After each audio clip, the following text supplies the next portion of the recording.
Donc bonjour Robert, on est au deuxième numéro des rendez-vous du vendredi. Donc je voulais avoir ton sentiment sur la semaine écoulée. Je vais commencer d'abord par trois brèves qui m'ont frappé.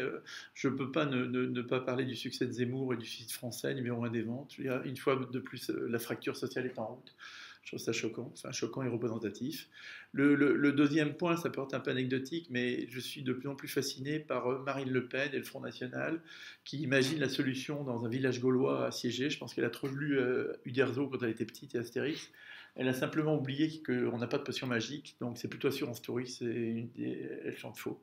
Le dernier point, c'est un article qui m'a frappé dans Le Monde, 4 chiffres rapprochés. La France est 1% de la population mondiale, 4% du PIB, 6% de la dépense publique, de la dette publique, pardon, et 15% des dépenses sociales mondiales. Cherchez l'erreur. On est d'accord, on sait qu'il y a pas mal d'erreurs en France sur ce type de sujet.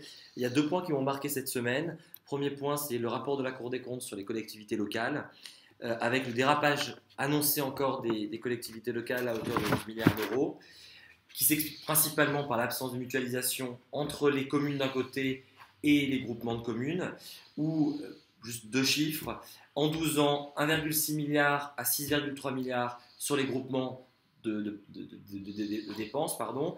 Et deuxième chose, sur les communes, on a augmenté de 46% les dépenses sur cette période-là.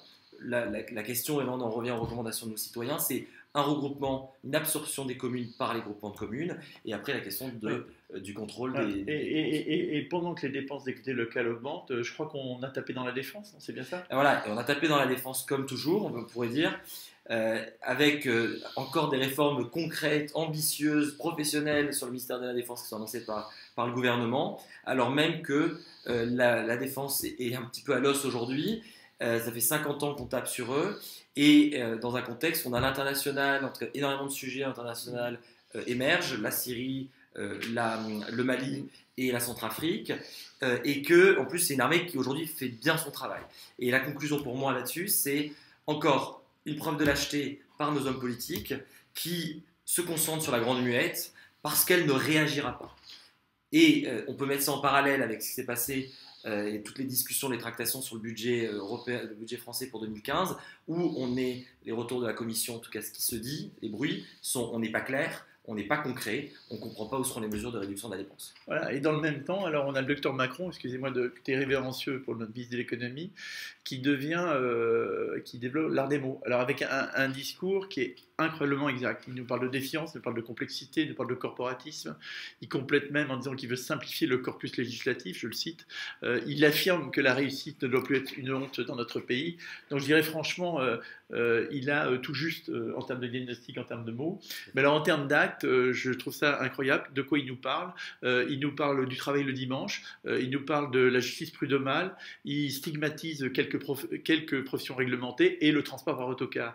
Donc on a un décalage complet entre le discours en fait que tiennent Macron et Valls, ils s'appellent tous les deux Emmanuel, c'est évidemment qu'une coïncidence, mais c'est amusant, et la réalité de leurs actes.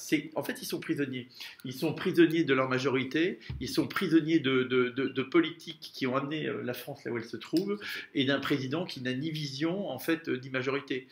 Or, c'est une refondation qu'il faut faire. Donc, c'est une refondation qui vient forcément de nouveau. C'est ce que veut faire nous citoyens. Donc, Monsieur Macron, après tout, et si vous veniez rejoindre nous citoyens, pourquoi pas? À la semaine prochaine.